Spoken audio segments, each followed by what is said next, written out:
এক সুন্দর বনে লিলি নামে এক সহজ সরল পরী থাকত। তার মনটা ছিল খুব নরম। সেই বনেই থাকত পিন্টু নামে এক ছটফটে খরগোশ।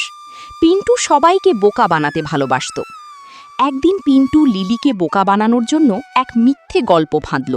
সে খুব দুঃখী মুখ করে বলল, পরী দিদি, এক রাক্ষস আমার সব গাজর কেড়ে নিয়েছে, আমি খুব ক্ষুধার্ত। সরল পরী লিলি পিন্টুর কথা বিশ্বাস করে ফেলল। সে দয়া করে জাদুদণ্ড দিয়ে পিন্টুকে এক ঝুড়ি তাজা গাজর বানিয়ে দিল। পিন্টু মনে মনে হেসে গাজর নিয়ে চলে গেল। কিন্তু পরের দিন ঘটল এক আসল বিপদ। এক লোভী বড় কাঠবিড়ালি এসে পিন্টুর সব গাজর কেড়ে নিল এবং তাকে একটা লতাগুল্মের খাঁচায় আটকে রাখল। পিন্টু এবার সত্যি সত্যি বিপদে পড়ে কাঁদতে লাগল।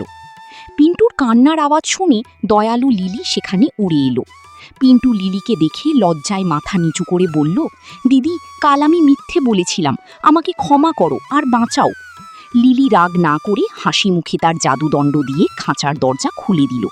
পিন্টু মুক্তি পেয়ে লিলিকে ধন্যবাদ জানালো এবং আর কখনো মিথ্যে না বলার প্রতিজ্ঞা করল।